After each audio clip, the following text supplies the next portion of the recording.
DocTalk is brought to you by Multimin USA, manufacturers of Multimin 90, Sure Trace Mineral Supplementation by Timed Injection. Hi there, folks. Welcome to DocTalk. I'm glad that you joined us today. Our special guest will be Dr. Keith Sterner from Ionia, Michigan. It's bound to be a great show. We're going to talk about cull cows and cull cow quality. Thanks for joining us, and stay tuned.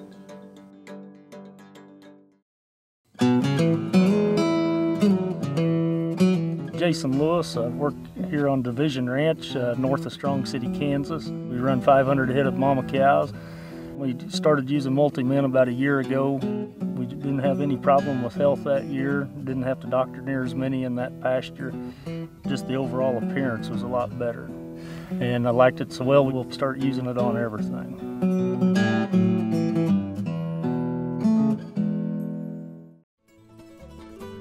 Closed caption brought to you by AgriLabs, the perfect pairing of performance and value. This segment is brought to you by Rotomix, manufactured in the USA and designed for feeding performance in the feedlots, beef production, dairy, and cow-calf operations. Welcome to the show. Thanks, Dan. I appreciate it. Folks, this is Dr. Keith Sterner.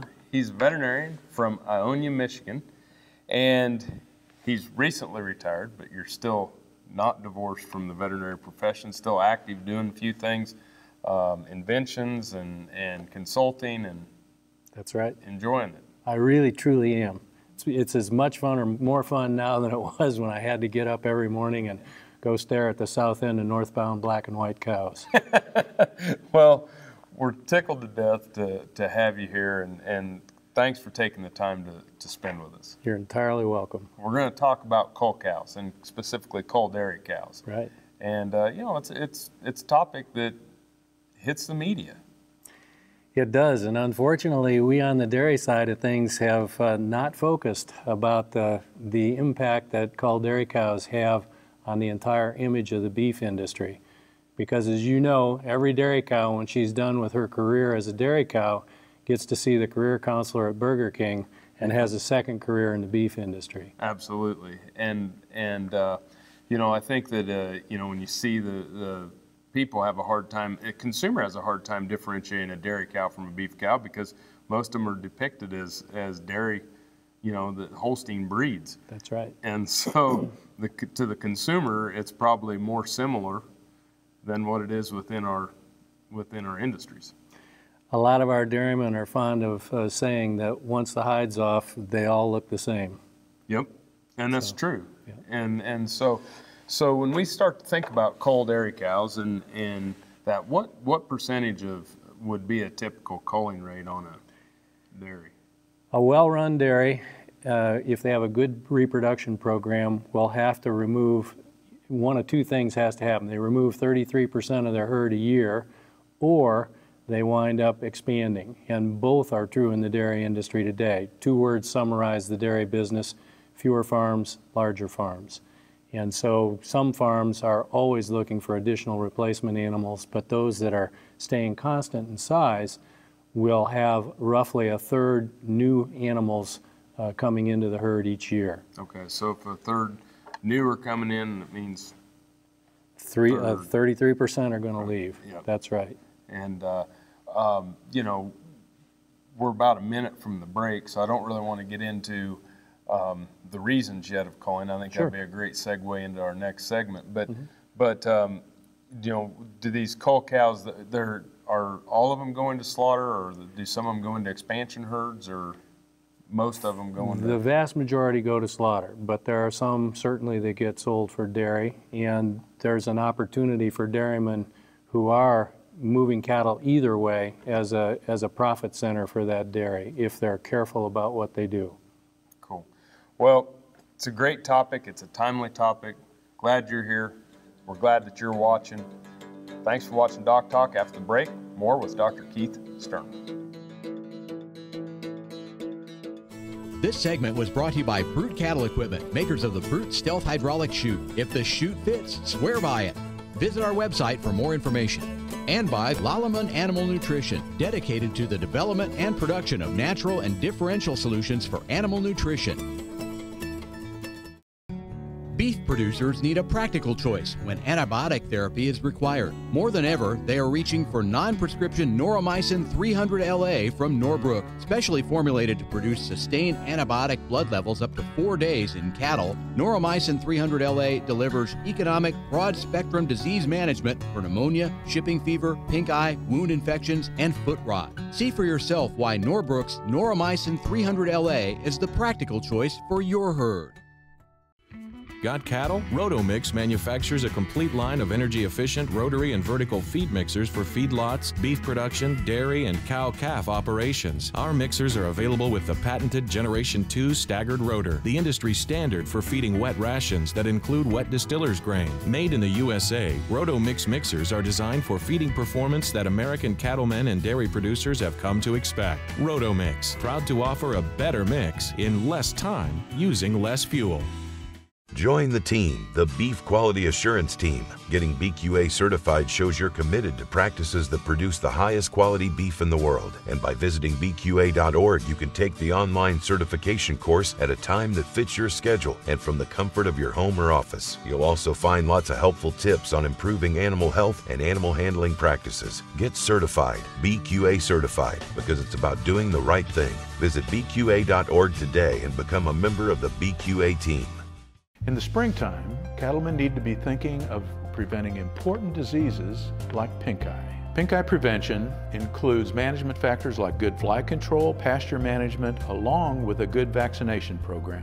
Eyesight from AgriLabs has broad efficacy coverage as its origin from 8 different field isolates of Moraxella bovis. It is safe, smooth, highly syringeable, safe with young calves and pregnant cows, and provides superior protection against pink eye. This segment is brought to you by Norbrook Laboratories, manufacturers of Noromycin LA, Normectin Plus, 1%, and Poron, the practical choice for your herd. Welcome back to Doc Talk, folks. I'm Dr. Dan Thompson, and I'm joined here today by Dr. Keith Sterner. And as you can see, it's Doc Talk on the road.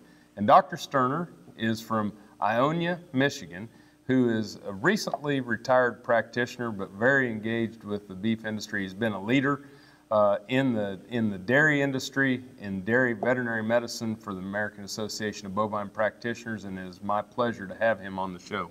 Thanks, Dan. And let's talk about some of the, we're talking about cull dairy cows, and we talked about, the animals, the number of animals leaving the farm, but what are some of the reasons? Why are people culling these animals? There are as many different reasons for culling dairy cows as there are dairy cows out there, but primarily they revolve around the production cycle on the dairy, the fact that there are newer animals that may have better genetics in them that have the potential to produce more milk, and that's where the primary income on a dairy happens to come from. So cows that are at low production is the primary reason for sale of cows. There are a fair number of cattle that are sold around the country because of changes in the industry that are sold for dairy purposes, so they may go to another farm. Then there are certain health reasons, such as mastitis, lameness, other sicknesses that animals get, so long as they meet certain basic criteria in terms of health standards to be suitable for the food chain. And I assume, we see reproductive issues on the beef side. I failed to mention infertility is probably the single biggest reason that, that the low production is there. Okay. So while a cow goes for low production, there may be 3 or 4 contributing factors that actually make for that low production. And the biggest one is it's been too long since she had a calf, and infertility is at the base of that. And that infertility then can be predicated on other things like she was a little lame or she had some other health episode that's way in her past now, but she's infertile today, and she winds up headed to the career counselor. So the stress or the trouble that we could have seen from an infection or from an injury could lead this animal to that. Yeah, it's generally long past in her history, but it's a contributor to her low production today, the reason she's leaving the farm. And then when we're making these decisions, I think one of the things to get across is timely culling. That's exactly right. Cows that are going to go ahead and leave the dairy present the dairyman with an opportunity to go ahead and make money. We talk about the difference between white fat and yellow fat cows. If they have been through an episode of severe weight loss for any particular reason, their fat tends to be more yellow, and therefore her cuts of meat don't have the same market value that a cow who's nice and fat and finished out in good thing. The trouble is that most dairymen are faced with a conundrum. Their primary business, as I said, is making milk and keeping animals that might have gotten thin for a health reason and then not selling them right away so they can put another cow in her stall that is able to produce milk and make profit for the dairy is very difficult. Most dairy facilities are fully taxed in terms of animal capacity, and that animal capacity doesn't allow them to keep these animals for that longer period of time. 60 days is the usual length of time that they'll keep these cows that they can actually gain weight. Very good. When we come back from the break, more with Dr. Keith Sterner. Valley Vet Supply is devoted to providing information and professional quality products at reasonable prices. Valley Vet Supply. Dr. Dan here. Whether I'm driving up and down the roads covering the state of Kansas, or I'm getting between Riley and Manhattan for my job, I'm driving a Ford truck. I'd like you to come out and visit my friends here at Dick Edwards Ford. They have a truck that'll suit your needs, whether you're looking for power with a Power Stroke diesel, or if you're looking for fuel efficiency with the new EcoBoost engine, they got a truck that's just right for you. They're located 2 miles east of the Town Center Mall in Manhattan, Kansas, and they'll bend over backwards to help you. And I'll see you down the road. Cow-calf, stocker, and feedlot producers know that effective parasite control improves overall herd performance and profitability. Norbrook offers a comprehensive, economical line of pour-on and injectable parasiticides for every livestock operation. Consult with your local animal health supplier to set up a program that protects your investment and brings larger cattle checks this fall. See for yourself why the Noromectin line from Norbrook is the practical choice for your herd. This hog is head over hoof for meal made from U.S. soybeans. Now, one hog isn't that impressive, but suppose we add another, and another, and another. Before long, you've got billions of hungry customers around the world all clamoring for the same thing. Our soybeans. Learn more about the billion-dollar appetite of animal agriculture at BeyondTheElevator.com. Brought to you by America's soybean farmers and their checkoff. We're cow-calf producers from Northeast Colorado. We run about 300 commercial cows and calves and sell them at the sale barn in October. Since we've been given multi-min, our reproduction rate is about 95%, which is pretty good for grassland, and we run bulls and we do not AI. That means an extra 15 calves at sale time. We've been using the multi-min product for 3 years. We are really happy with it and recommend it to anybody in this business. True Test Group, weighing systems, electronic identification, EID, electric fencing, and dairy automation systems help farmers and ranchers around the world manage the performance of their livestock for ultimate profitability. Folks, welcome back to Doc Talk. Dr. Dan Thompson here with Dr. Keith Sterner, who's from Ionia, Michigan, and he's a veterinarian. He's served many leadership capacities with the bovine practitioners and within the state of Michigan and nationally, and it's a pleasure for me to be able to capture him here at BP and be able to spend some time with you and get you on our show. We're talking about Culling Dairy Cows. Right. And, you know, beef quality assurance, dairy quality assurance, all that. You know, what are some of the things we need to have in the back of our mind when we're calling these animals? Dan, first of all, thanks for having me on this show, and I really appreciate the opportunity to talk about something that's front and center in a lot of veterinarians' minds with regard to their producers' decisions to move cattle to market after they're done with their career as a dairy cow. And considerations that dairymen have to do with animals, their culling decision, and when's an appropriate time to go ahead and move an animal to market. And it's at a time where she represents the best profit opportunity for the dairyman, hopefully. And those decisions have to be made early on, and that means a complete review of records on the animal, not just treatment records, to make sure that they send a wholesome, healthy product that's free of any residues, any violative residues of any medications that she might have been on for health reasons, as well as what's her overall condition. Is she actually suitable to be eaten? And most of my really good clients will say, if I wouldn't eat her myself, I wouldn't ship her to market. I think that's a great motto. Yep. And not only that, but that marketing decision is being called into play where dairymen are a lot more sensitive to it than they used to be thanks to these beef quality assurance programs. They're starting to say, hey, I have a role and a responsibility to my markets as well, to the entire beef market. And that's a refreshing change to see. And as a veterinarian, I'm sure that you're involved, you know, if a drug is given even in a different, you know, the administration of that drug is done differently than what's on the label, whether it's IV, sub-Q, or IM, you know, that changes the whole pharmacokinetics of that drug in that animal. And so, you know, I'm not picking on the dairy industry, but we see that. And that's been a real problem. I mean, the naked truth is the naked truth. Culled dairy cows have been the one most responsible for violative tissue residues that have been found. And part of that's a combination of how the drugs were used, the routes of treatment, or the amounts that they were treated with. And the most common thing is just simple human error because nobody recorded the treatment and didn't pay attention to the calendar in terms of how long the withdrawal time for making that animal residue free happened to be. Just human error, and it's as simple as that pen and that piece of paper, and then, as Dr. Griffin said, actually reading it. Makes a big difference. Yeah, it's important. We're going to take a break. And when we come back, we'll kind of do a wrap-up on culled dairy cows and some parting comments. Good. Thanks for being here. Thanks for watching Doc Talk. We'll be back in a minute. From Kansas State University, this is Agriculture Today.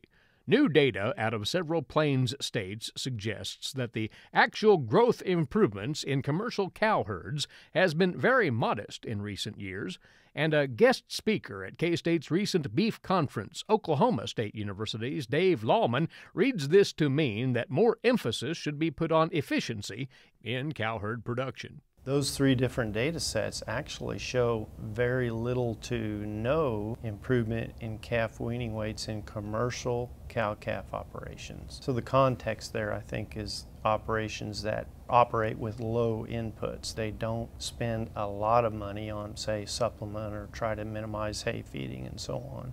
This is K-State Research and Extension. The Kansas State University College of Veterinary Medicine is a leader in food animal research and education.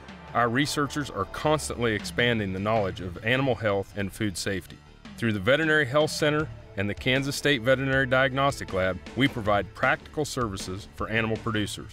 Home of the Beef Cattle Institute, the college is committed to animal welfare training and research. The Kansas State University College of Veterinary Medicine, knowledge and service for the future of animal production. American innovation is being driven in places you might not expect by people like Brent Hayek, an Oklahoma family farmer, who recently set a world land speed record in a Ford Super Duty pickup truck powered by renewable B20 biodiesel. Advanced performance is here, now, putting America on the fast track to more jobs and energy independence. Biodiesel, America's advanced biofuel.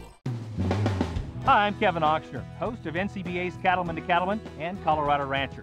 Join me each week as the National Cattlemen's Beef Association brings you the latest updates in industry information and market news. Plus, each week we provide important educational information and features on cattlemen from across the country just like you. And we can't forget our favorite cowboy poet, Baxter Black. Join me for NCBA's Cattleman to Cattleman, debuting Tuesday nights at 8:30 Eastern, right here on RFD TV.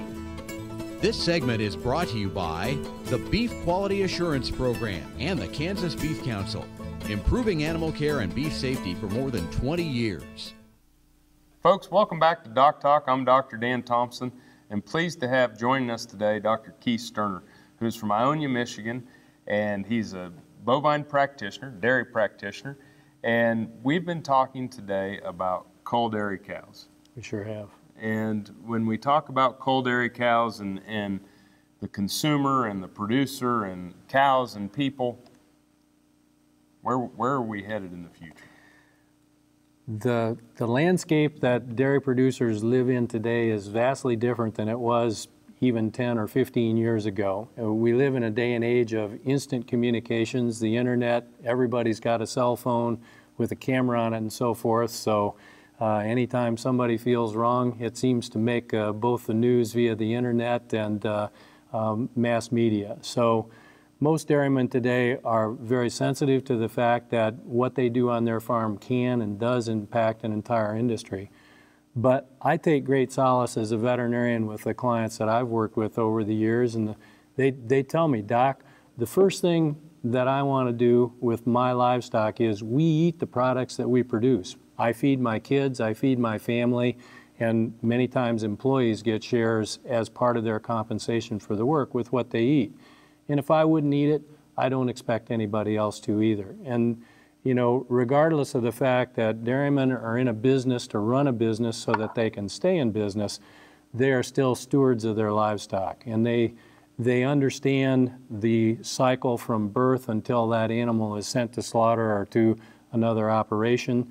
And they're salt of the earth people. They believe in the golden rule, do unto others as you have done unto you. And they really practice that day in and day out.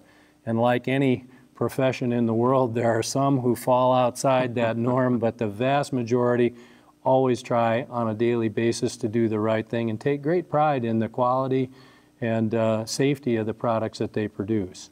And among the decisions that they have to make is knowing the right time for what's best for the animal in terms of her welfare and safety, what's best for them as a business person, and what's best for the consumer and the consuming public. And ultimately, they know that if they do anything to abrogate that trust in the public, that their market is put in jeopardy. Absolutely. And that's a really bad thing for them and their neighbors as well, because to quote a popular TV show, we're all in it together. Yep. Well, and I think when you said, if we, we aren't going to send something to town that we wouldn't eat ourselves, we wouldn't do something on our farm that we're ashamed that for anybody to that might be on a YouTube, on the internet. You want to watch it, we'll do it. That's right. Yep. Exactly. Well, I sure appreciate you being here today. Great Thanks, information, a great show. Appreciate it. Thanks for all that you do for the bovine practitioners as well. And thank you very much for watching DocTalk. If you want to know more about what we do on DocTalk, or if you'd like to see some episodes, you can go to www.doctalktv.com. Remember, always work with your local practitioner. Thanks for watching DocTalk today. I'm Dr. Dan Thompson from Kansas State University, and I'll see you down the road. Closed caption brought to you by AgriLabs, the perfect pairing of performance and value. For more information about this program or previous programs, go to DocTalkTV.com.